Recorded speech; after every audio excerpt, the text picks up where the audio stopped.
먼저 우리가 하나님의 말씀을 읽었지만 또 우리가 오늘 살필 내용 중심되는 질문과 대답을 통해서 그것이 무엇인지 한번 살펴보도록 합니다. 아마 여러분들도 오늘 질문과 대답을 읽고 나면 이것이 오늘 무엇을 배우려고 하는구나 하는 것을 아마 알게 될 것입니다. 25주일에 해당되는 거룩한 성례에 관한 그러한 질문과 대답입니다. 제65문부터 제68문까지 제가 묻고 여러분 대답하도록 하겠습니다. 65문. 당신은 믿음으로 말미암아 그리스도와 그의 복에 참여하고 있다고 고백합니다. 그렇다면 그 믿음은 어디서 오는 것입니까? 성령께서 거룩한 말씀을 통하여 우리 마음에 믿음을 넣어 주시며 거룩한 성례를 사용하시어 그 믿음을 강하게 하십니다. 66번째 질문입니다. 성례란 무엇입니까? 성례란 우리 눈으로 볼 수 있는 거룩한 표시이며 날인입니다. 하나님께서 그것을 세우셔서 그것을 집행하는 우리들로 하여금 복음에 약속한 것을 보다 명확하게 이해할 수 있게 하셨을 뿐 아니라 친히 자신의 약속을 보증하신 것입니다. 하나님께서 약속하신 복음은 이것입니다. 즉 은혜로 말미암아 그리스도께서 단번에 십자가에서 영원한 속죄를 드림으로써 우리의 죄를 용서하시고 영생을 주시는 것입니다. 그 다음 질문. 그렇다면 말씀과 성례는 우리의 믿음을 구원의 유일한 근거로서 그리스도의 십자가에서 수행된 예수 그리스도의 희생애로 향하게 합니까? 그렇습니다. 성령께서는 말씀을 통하여 우리에게 가르치실 뿐 아니라 거룩한 성례를 통하여 우리의 구원이 전적으로 십자가에서 우리를 위해 죽으신 그리스도께 달려있다고 확신시켜 줍니다. 마지막 68번째 질문입니다. 신약 성경을 통해서 볼 때 그리스도께서는 몇 가지 성례를 제정하셨습니까? 2가지입니다. 즉 세례와 성만찬입니다. 오늘 이 내용에 대해서 짧은 시간이지만 함께 살펴보도록 합니다. 그리스도로부터 오는 은혜, 그 은혜에 우리는 무엇으로 참여하게 될까요? 그것은 믿음으로 참여하게 되는 것입니다. 하나님께서 우리에게 주시는 그 은혜가 여러분의 것이 되고 하나님께서 주시는 그 구원이라는 선물이 여러분의 것이 되는 유일한 조건이 있다면, 그리고 유일하게 받는 방법이 있다면 그것은 무엇일까? 그것이 바로 믿음이라는 것입니다. 믿음이 없이는 우리가 구원받을 수 없습니다. 여러분이나 제가 단도직입적으로 아주 명료하게 왜 믿느냐? 당신은 왜 예수를 믿습니까? 라고 할 때에 대답할 수 있는 한 가지가 있다면 그것은 구원받기 위함입니다 라는 것 외에는 따로 없어요. 예수 왜 믿습니까? 복 좀 받아보려고요. 왜 믿습니까? 제가 지금 몸이 너무 안 좋아서 건강 좀 해보려고요. 왜 믿습니까? 사업이 정말 쫄딱 망했는데 누가 그러대요. 예수 믿으면 그 무너진 사업이 일어난다고요. 왜 믿습니까? 제가 사람과 사람 사이에서 이 관계성을 잘 못하는데 교회에서 그것 좀 배워보려고요. 왜 믿습니까? 착하게 살려고요. 선하게 살려고요. 다 틀린 말이 아닙니다. 그러나 정답은 아닙니다. 교회 안에서 그러한 것들이 있느냐? 배울 수 있느냐? 이루어지느냐? 예, 배울 수도 있고 기도한 것들이 다 이루어질 수도 있어요. 그러나 우리가 교회 안에서 그러한 유익들을 누릴 수는 있지만 그것이 믿음의 목적은 아니라는 거예요. 구원, 무엇으로 구원받습니까? 라고 말할 때에 이러한 것들이 우리를 구원해 주는 것이 아니라는 거죠. 구원은 오직 예수 그리스도를 믿는 믿음으로 얻는 것입니다. 그런데 많은 사람들이 이 부분에 있어서 구원을 우리의 믿음뿐만이 아니라 우리가 어떤 행동을 해야 한다고 가르치고 또한 믿게 한다는 데 문제가 있는 거예요. 구원을 우리가 무엇인가 해서 얻는 것이라고 한다면 그때부터 우리는 교만해지기 시작하고 우리 스스로 높아지기 시작할 거예요. 내가 무엇인가를 했으니까 하나님이 나를 구원해 주시는 거야. 내가 이렇게 기도 생활을 열심히 하니까 하나님이 내게 복을 주시는 거야. 내가 예배에 열심히 참여하니까 하나님께서 내게 구원을 주시겠지? 내가 착한 일과 선행을 많이 했는데 하나님이 이것을 몰라라 하실까? 이렇게 생각하게 된다는 거죠. 자, 이렇게 생각하게 하기 시작하는 때부터 어떤 문제가 생기는가 하면 하나님께서 그냥 주신, 선물로 주신 그 구원, 은혜로 주신 그 구원이 마치 내가 값을 치른 것처럼 여겨지게 된다는 거예요. 그래서 하나님께서 주신 100%의 선물을 마치 값을 주고 산 것처럼 당당해지고 떳떳해지고 그리고 교만해지기 시작한다는 것입니다. 내가 이런 것을 하니까 구원을 얻은 거지. 하나님의 은혜 없진 않아. 그러나 다는 아닐 거야. 이렇게 생각을 하게 되는 거죠. 그러면서 더 문제가 되는 것은 무엇인가 하면 구원을 무엇인가 내 노력으로 그리고 내 수고와 그리고 내 그 열정으로 얻을 수 있다고, 살 수 있다고 착각하기 시작한다는 것입니다. 그때부터 하나님의 은혜는 반감되고 그리고 점점점 사라지게 되는 것입니다. 하나님께서 우리에게 주신 그러한 은혜들을 우리가 은혜로 여기지 못할 때에 그것은 하나님의 입장에서 볼 때 너무 안타까운 일일 수밖에 없는 것입니다. 구원은 우리의 믿음으로 말미암아 이루어집니다. 다른 어떤 조건도 없습니다. 성경이 이것을 분명하게 이야기하고 있습니다. 에베소서 2장 8절 말씀을 보면 이렇게 여러분에게 말씀하고 있습니다. 너희는 그 은혜에 의하여 믿음으로 말미암아 구원을 받았으니. 믿음으로 말미암아 구원을 받았으니. 한번 따라해 보시겠어요? 믿음으로 말미암아 구원을 얻었으니. 구원을 이것은 너희에게서 난 것이 아니요 하나님의 선물이라. 이것은 너희에게서 난 것이 아니요 하나님의 선물이라. 하나님의 무엇이라고요? 선물이라. 우리가 받은 구원은 믿음으로 말미암아 얻어진 것이고 받은 것인데 누구에게? 하나님에게. 무엇으로? 선물로. 늘 말씀드리지만 선물을 돈으로 주고 사는 사람들이 없죠. 줄 사람들이야 사지만 받는 사람이 나 선물 받아 고맙습니다. 얼마 입금해 드릴까요? 이렇게 얘기하지는 않잖아요. 선물은 받는 거예요. 어떻게? 공짜로. 주는 사람 입장에서도 선물은 주는 거예요. 어떻게? 거저 주는 거예요. 거저 주는 거예요. 무슨 마음을 담아서? 뜨겁게 사랑하는 마음을 담아서 주는 거예요. 그런 면에서 볼 때 하나님께서 여러분들에게 주시는 그 구원은 하나님의 선물이고 하나님의 사랑의 표현인 거예요. 이러한 구원, 이 구원이 과연 무엇을 통해서 우리에게 주어졌는가? 그것이 바로 믿음을 통해서라 하는 거예요.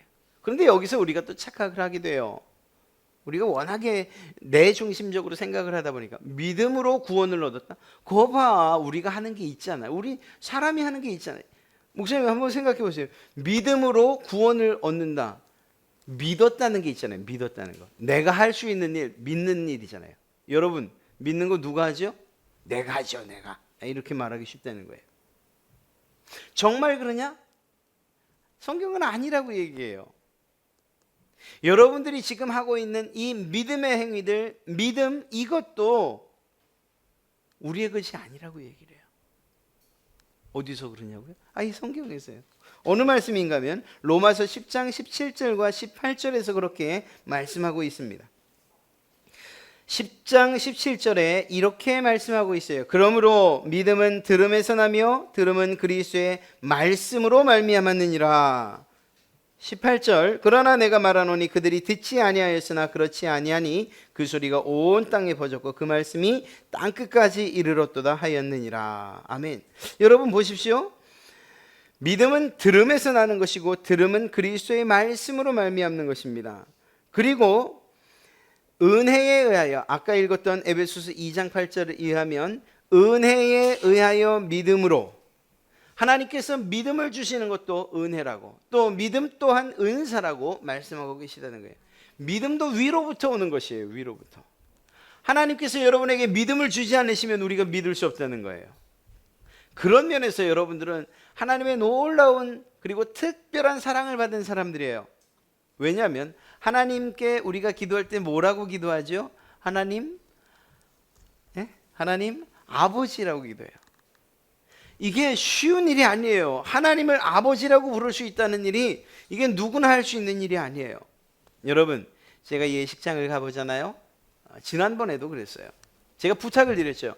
여러분 지금 기독교식으로 예배를 하고 있고 그리고 여러분들이 정말 이 두 사람을 축복한다면 그렇다면 제가 이렇게 선포하고 또 기도할 때 아멘이라고 대답해 주십시오. 그 아멘이란 뜻은 다른 게 아니고 그냥 동의합니다 라는 그런 의미입니다. 이렇게 말했어요.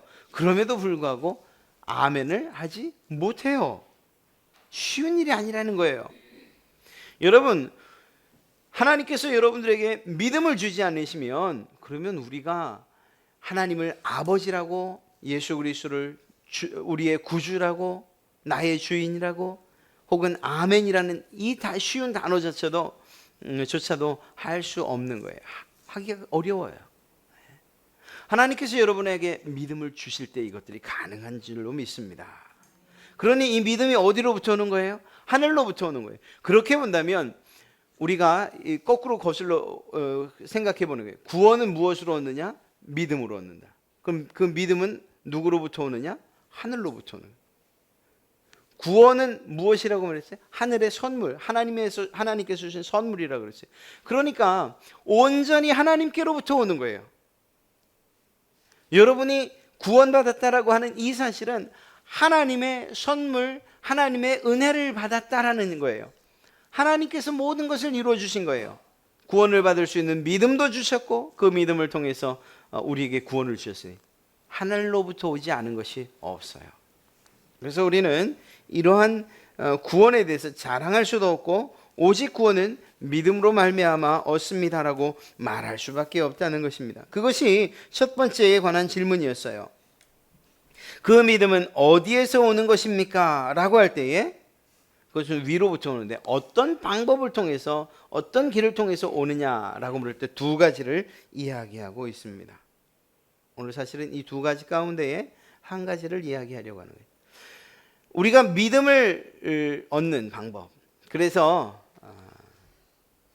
은혜의 방편이라는 그러한 표현을 씁니다.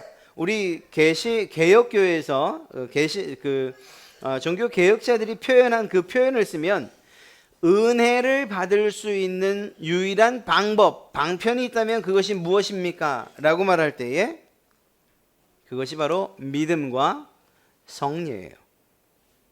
그리고 한 가지 더 이야기한다면 기도도 포함시킵니다. 여러분들 은혜 받을 때에 여러분들이 받는 은혜와 누리는 은혜가 말씀으로부터 오지 않았다. 성례로부터 온 것이 아니고 기도를 통해서 온 것이 아니라면 그렇다면 여러분들 은혜 받았다는 표현은 하지만 그러나 분명히 생각해 봐야 돼요. 은혜는 이 세 가지의 방식과 방편을 통해서 오고 있기 때문입니다. 다른 건 없어요. 하나님께서 우리에게 은혜를 주실 때에 말씀, 설교를 통한 말씀과 그리고 성례와 그리고 기도를 통해서. 자, 말씀으로 우리가 믿음을 그리고 그 은혜를 받는다. 이건 뭐 여러분들에게 굳이 말씀드리지 않아도 여러분들이 경험하고 있는 일이라 생각됩니다. 중요한 것은 성찬 예식 혹은 세례 예식, 이 성례를 통해서도 하나님이 우리에게 은혜 주시기를 원한다는 거예요. 문제는 뭔가 하면 지금 저희 교회도 이 부분에 있어서는 사실 좀 취약해요. 무슨 얘기인가 하면 하나님께서 우리에게 말씀을 통해서 은혜를 주시지만 또 다른 한편으로 동일한 은혜를 무엇으로도 주시는가? 성찬과 세례 예식을 통해 주신다. 성찬을 통해서요. 그런 면에서 볼 때에 우리의 예배는 무엇이 균형을 이루고 있어야 될까요? 말씀과 성찬이 사실은 매주일 베풀어져야 돼요.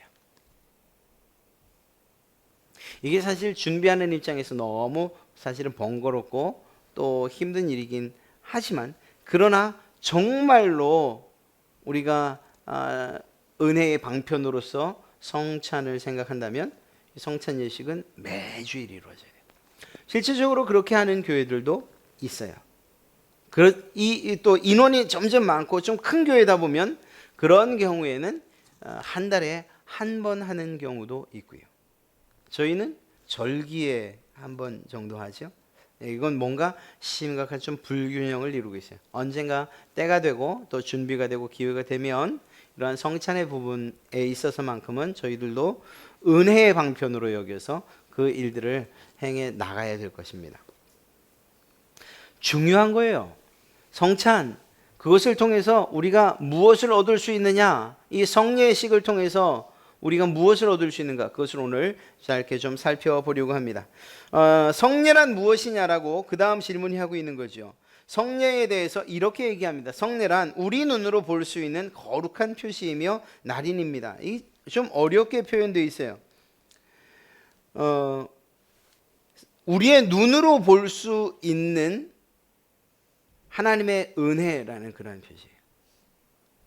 하나님의 은혜를 우리의 온몸으로 느끼지만, 그러나 이것을 감각적으로 그 은혜를 누릴 수 있는 그러한 방법 가운데 하나가 바로 성례라는 것입니다. 이것을 통해서 하나님께서 우리에게 해주신 약속들을 정확하게 보증해 주시고요, 그리고 내가 너를 사랑하다 너에게 했던 약속이 진짜다라는 것을 우리에게 분명하게 알게 해 주신다는 거예요. 쉽게 얘기하면 거예요. 하나님께서 우리를 사랑하시잖아요. 우리에게 은혜를 베푸시잖아요. 그것을 어떻게 할 수 있느냐? 이 성례를 통해서 우리는 몸으로 깨닫게 된다는 거죠. 말씀은 선포되어질 때 듣고 그리고 믿음으로 그것을 반응하게 되어 있어요. 그러나 성례는 온전히 우리의 몸으로 그것들을 누리게 되어 있는 거죠. 은혜를 누리는 거예요. 감각적으로 느끼는 거예요. 보십시오. 예수님의 피와 예수님의 살 먹고 마시는 그러한 의미로 우리가 이 성례식을 행하지 않습니까? 그때 그것을 먹고 마시는 것, 그래서 우리의 몸 안에서 녹아지는 이 일들, 이러한 일을 통해서 무엇을 깨달을까요? 우리를 위해 십자가에 지신 예수님, 돌아가신 그 예수님, 그 주님과 내가 하나 되어진다, 연합되어진다 하는 이러한 놀라운 은혜를 우리가 경험하게 되는 거예요.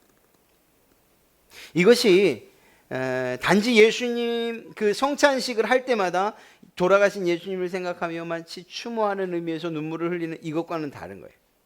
오히려 더 정확하게 이야기하면 그 성례를 통해서 예수님께서 나를 위해서 죽으신 그 죽으심뿐만 아니라 주님과 내가 하나 되어진다는 연합을 누리는 것, 이것이 더 큰 유익이라고 할 수 있는 것입니다. 자, 이것을 좀 쉬운 표현으로 여러분들에게 예를 들어 이야기하면 그렇습니다. 여러분, 이 아이들이 생일이 되면 여러분들 부모님들이 선물을 주잖아요. 준비해서 줍니다. 그리고 여러분들이 준비할 때에 이걸 아이가 받으면 얼마나 기뻐할까, 내가 자기를 사랑한다는 걸 알겠지, 그런 마음으로 준비를 해줘요. 아이들은 또 그걸 또 1년 언제부터 기억하는가 하면 오늘 생일이 끝나고 내일부터 다음 해의 생일을 기다리고 있잖아요. 아이들은 보통 그렇지 않나요? 네. 그러면 또 그 즈음 되면 부모들이나 또 형제들은 이 아이에게 뭘 선물해 주면 내가 자기를 사랑한다는 걸 알까, 이런 마음을 가지고 준비를 해요. 그런데 중요한 것은 그 선물이 가족 되게 하는 것이냐, 선물이 없다면 가족이 아니냐, 그건 아니에요.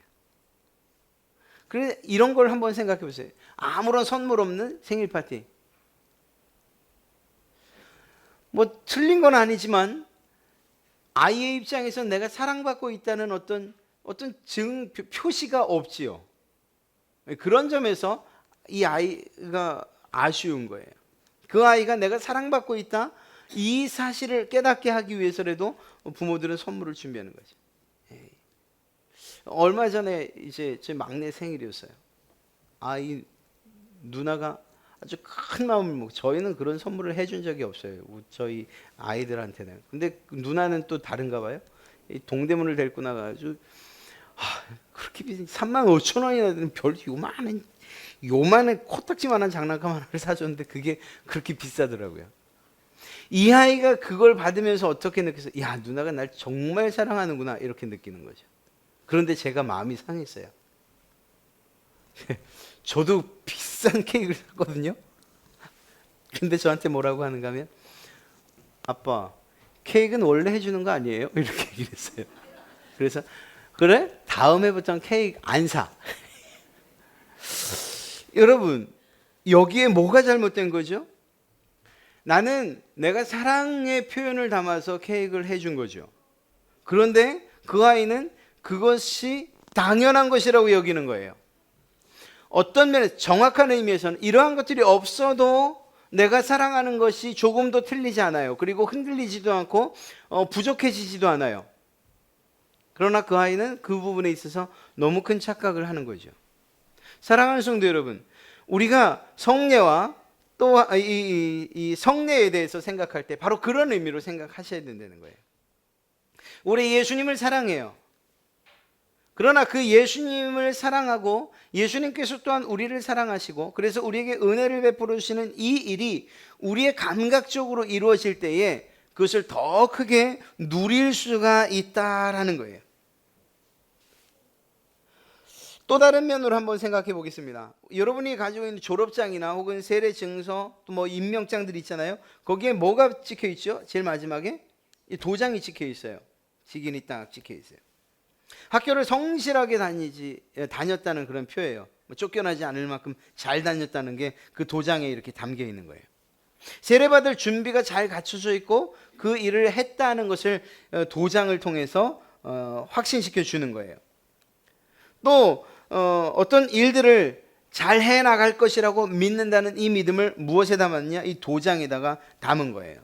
그런 의미에서 이 도장은 매우 중요한 거죠. 이 도장에는 그에 대한, 그 일에 대한 믿음과 그리고 또 도장을 찍는 사람의 권위가 여기에 포함되어 있는 거예요. 다시 돌이켜 말하지만 도장이 중요하냐? 도장 자체가 중요하냐? 그건 아니라는 거예요. 선물 자체가 중요하냐? 그건 아니라는 거예요. 그럼에도 불구하고 그러한 도장이나 그 선물은 여전히 그 대상에게는, 받는 대상에게는 중요한 거예요. 왜? 이 도장을 볼 때마다 내가 이 일을 잘 감당해낼 수 있다고 나를 믿어주신 거구나. 나를 이렇게 임명하고 도장을 찍었을 때는 그분이 그 권위로서 내게 일을 맡기신 거구나. 졸업증서에 내가 정말 성실하게 다녔다는 것을 이 도장이 확실히 알려줘. 만약에 거기 도장 안 찍혀 있으면 아마 여러분들 가운데에서 이걸 그냥 넘어가지는 않으실걸요. 아마 교장 선생님 찾아서 제 건 도장이 왜 없죠? 도장 좀 찍어주시면 안 되겠습니까? 이렇게 얘기할지 몰라요. 요즘 인터넷에서도 이 증명서를 뽑을 수 있잖아요. 증명서를 착 출력했는데 거기 도장이 안 찍혀 있어요. 그러면 그거는 믿을만하지 못한 거예요. 그만큼 별것 아닌 것, 도장 자체는 별것 아닌 것처럼 여겨지지만 그러나 그 도장이 가지고 있는 힘과 권위 그리고 우리에게 주는 의미는 매우 큰 거예요. 선물 자체? 그건 중요한 게 아니에요.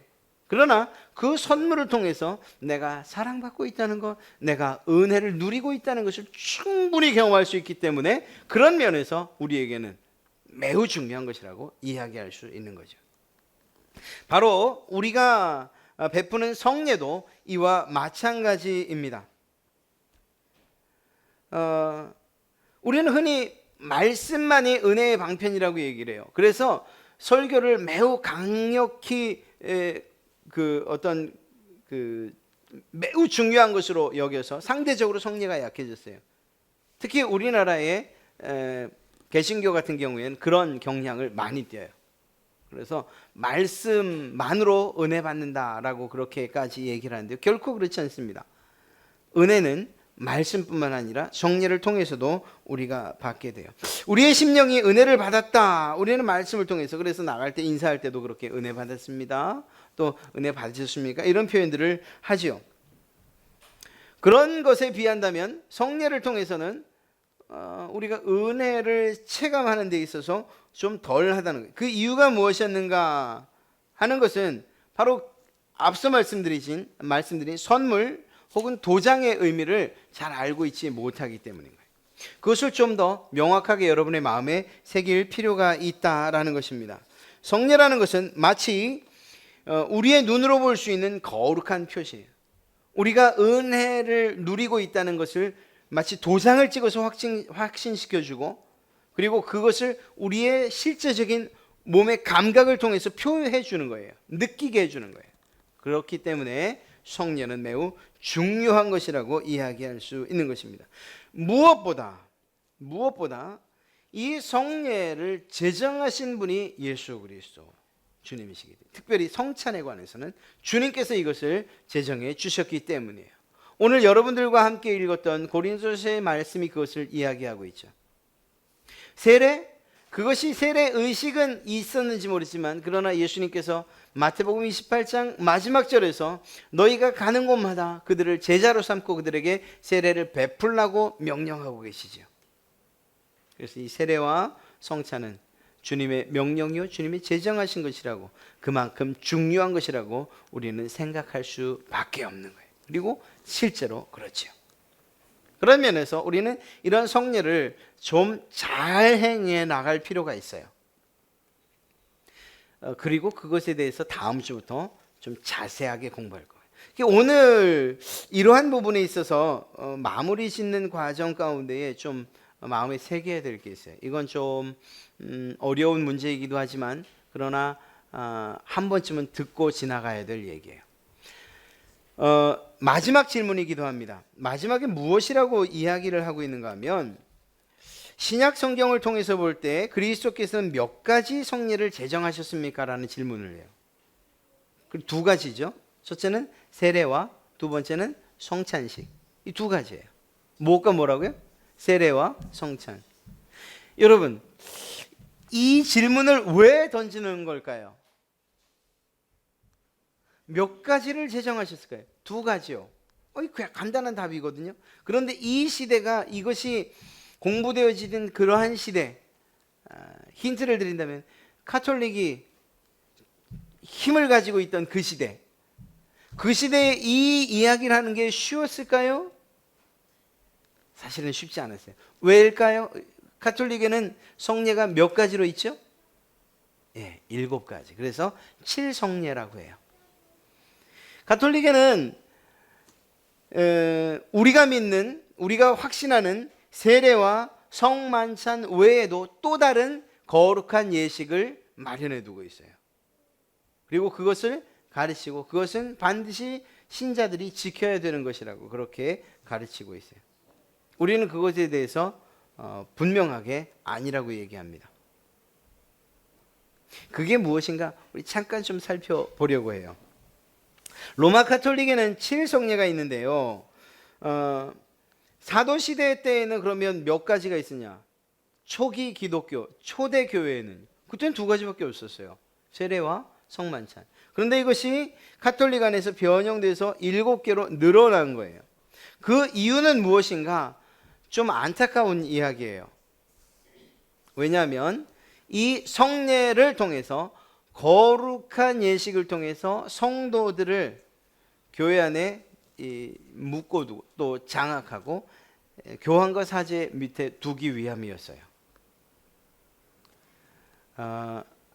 아니라고 이야기할지 모르지만 역사적으로 분명한 사실이에요. 그래서 이 분명한 것은 무엇인가? 이 7가지 성례를 통하지 않고서는 완전한 구원에 이룰 수 없다라고 이야기를 해요. 그러면서 이야기하는 것은 무엇이냐? 7이라는 숫자가 완전한 수 아니에요. 그래서 성례도 7가지 해야 된다. 때로는 12가지 성례를 이야기하기도 해요. 예수님의 제자가 12이었다는 것을 이야기해서. 문제가 없다고 그렇게 말하죠. 이게 변화될 수 있는 거냐? 그 숫자가 이렇게 바뀔 수 있는 거냐? 우리는 의심하지만, 우리는 그렇게 말하지만 그들은 가능하다고 이야기를 합니다. 자, 칠성례를 무엇이라고 말하는가 하면 거기에는 우리가 그 가운데에서 인정하는 두 가지, 즉 예수님께서 제정하셨다는 두 가지가 포함이 되어 있어요. 첫째는 세례성사예요. 세례성사. 이건 그들은 영세라고 표현하죠. 영세가 있어요. 다른 것이 있다면 우리는 가톨릭에서 영세를 받으면 교회는 그것을 인정해요. 세례를 두 번 받을 이유는 없기 때문에. 그런데 만약에 여러분들이 그럴 리는 없지만 천주교인이 되고자 해서 그곳을 가시면 여러분이 이곳에서 세례를 받았다 하더라도 그곳에선 다시 영세를 받으셔야 돼요. 그렇게 그들은 이야기를 하죠. 세례를 어떻게 생각하는가? 7개의 성사 가운데에서 가장 먼저 받는 것인데 그리스도 교회에 입문하는 그러한 성사로 이야기합니다. 의미는 저희와 같아요. 육체가 죽고 그리스도 안에서 다시 태어나는 그것을 의미하죠. 네. 그런 의미는 같이 공유하고 있습니다. 여기에 대해서는 뭐 특별히 이야기할 거 없어요. 그런데 그 다음에 진행되는 성사가 뭐냐? 견진 성사예요. 이게 무엇인가 하면 이끌어간다는 것이거든요. 세례를 받은 이후에 그 다음에 받는 의식이 바로 이 견진성사인데 이것은요 세례가 구원을 받는 데의 필수 조건이긴 하지만 가톨릭에서는 무엇이라고 말하느냐? 완전하지 않다라고 얘기를 합니다. 그래서 그러한 구원에 대한 재확신과 그리고 신자와 교회가 온전하게 연합되어야 된다는 그것을 강조하며 반드시 견진성사를 받게 합니다. 이것이 없다면 성령의 역사하심이 없다고 그렇게 인정을 해요. 이것이 없다면 예수님의 역사도 없다고 그렇게 이야기를 해요. 그런 면에서 견진성사를 매우 중요하게 생각합니다. 그러나 우린 그렇지 않아요. 우리를 이끄시는 분이 계셔요. 제가 이끄나요?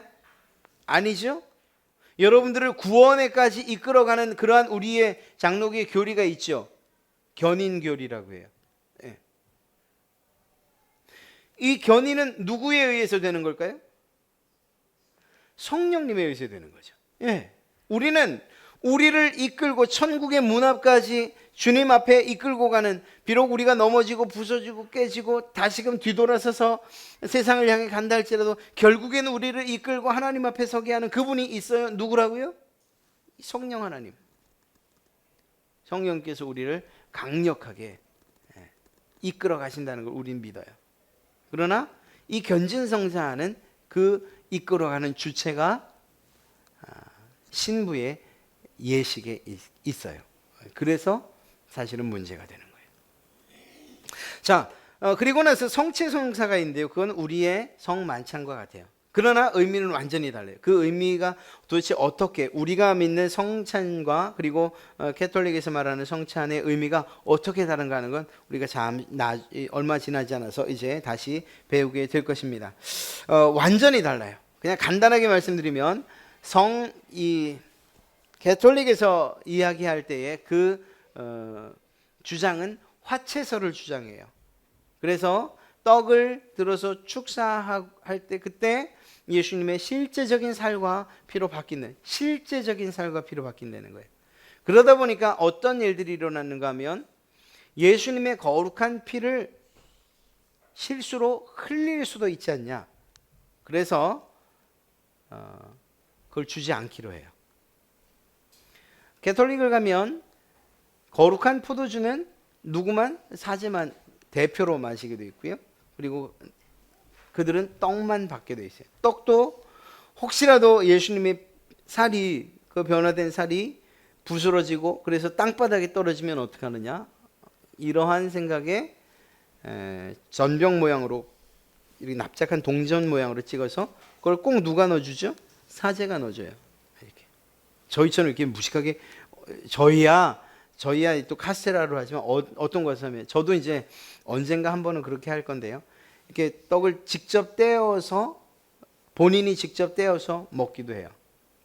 포도주에 찍어서 이렇게. 그것도 의미가 있어요. 저희도 그렇게 할 텐데 그런 건 꿈도 못 꿔요. 예수님의 그 거룩한 몸이 부스러져서 땅바닥에 흘려진다는 거, 이걸 용납 못해요. 화채설을 믿기 때문이에요. 그래서 포도주는 분잔하지 않고 분병을 할 때에도 그렇게 눌려진 것을 마치 제비들이 벌린 입에 어미가 먹이를 넣어주는 것처럼 그렇게 넣어줘요. 조금의 실수도 하지 않기 위해서. 자, 좀 더 자세한 거는 뒤에 알아보고요. 자, 여기까지 이미 우리와 같은 입장을 취하고 있는 거예요. 다르다 할지라도 내용은 두 가지, 즉 세례와 그리고 성만찬에 대해서 두 가지가 나왔어요. 견지는 우리가 따라가지 않아요. 믿지도 않고 그것을 우리가 인정하지 않아요. 그 다음에 뭐가 있냐면 고해성사가 있어요. 여러분들 그 부분에 대해서는 많이 알고 있죠? 고해성사가 뭐죠? 그건 사제가 하나님을 대신해서 죄를 사해 주는 그런 성례예요. 그래서 그들이 정해진 장소에서 칸막이가 되어 있는 반대편에 있는 사제에게 자기의 모든 죄를 이야기하죠.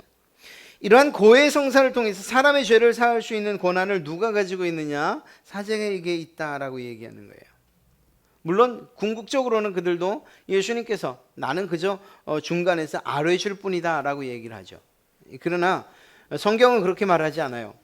예수님께서 십자가에서 죽으시는 그 순간 지성소와 성소를 막고 있던 휘장이 어떻게 되죠?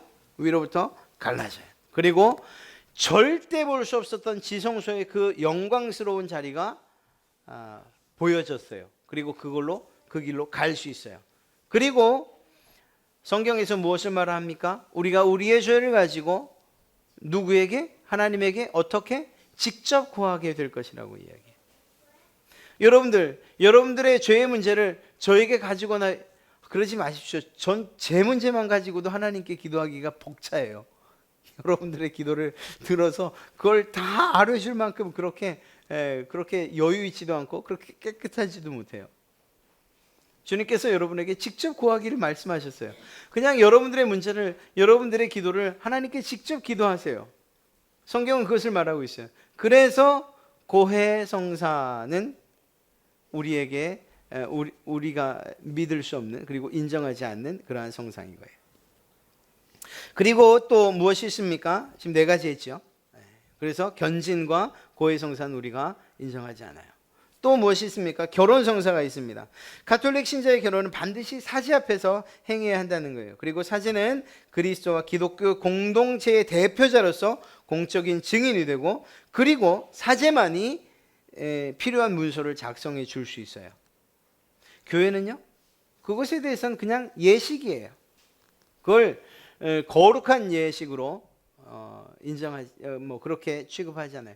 그래서 예를 들어서 여러분의 자녀들 가운데 누군가가 결혼을 했어요? 제가 꼭 줄에 서지 않아도 우리는 그걸 결혼으로 인정해요. 그렇지 않습니까? 사제가 혹은 목사가 반드시 집례를 해야만 부부가 된다고 이야기하지 않는다고요. 그러나 거긴 틀려요. 그것은 가톨릭 같은 경우에는 반드시 사제가 그리고 그 혼인 미사를 거행하게끔 되어 있어요. 개신교에서 목사가 하는 것은 첫째는 부탁을 받았기 때문이고, 두 번째는 축복을 소원하고 하나님의 말씀을 그들에게 선포하고, 그리고 그 도리에 따라 살기를 바라는 마음으로 하는 것, 그 이상도 이하도 사실은 의미를 부여하고 있지 않아요.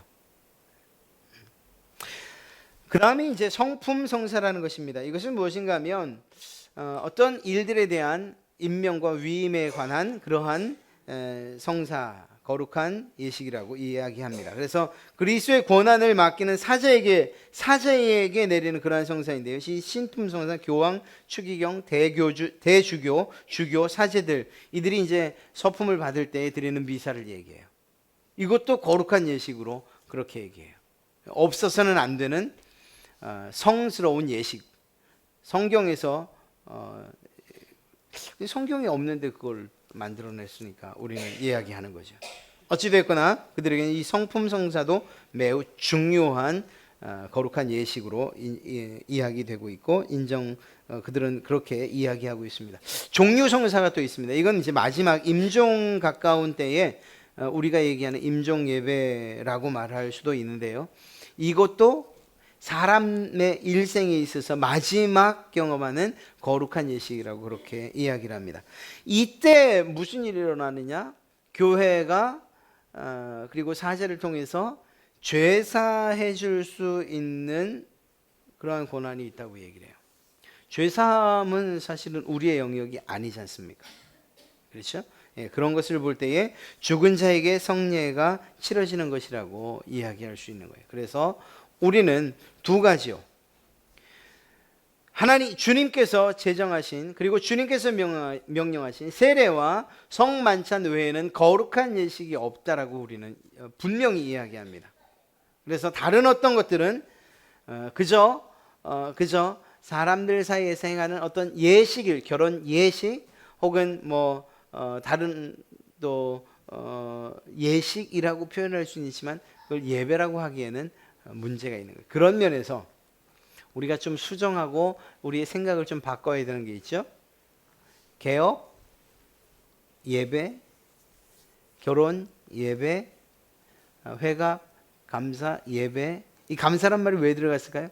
회갑, 예배 말이 너무 힘들거든요. 그러자고 하자니 그러고 안 하자고 하자니 예배라고 안 하면 우리 또 권사님이 또 혹시 맘상하지 않을까 이렇게 해서 그러니까 감사 예배 이렇게 중간에 결혼 감사 예배, 임직 예배. 만약에 임직을 진짜로 예배라고 한다면 그러면 우리도 이 성품 성사 혹은 이 카톨릭에서 말하는 성품 성사 그거 따라가는 거랑 마찬가지. 뭐가 중요하냐 하는 거. 그리고 주님께서 제정하신 그리고 명령하신 예식, 거룩한 예식이 무엇이냐 이 두 가지를 잊지 마시고 거기 더 첨부시키지는 말잖아요.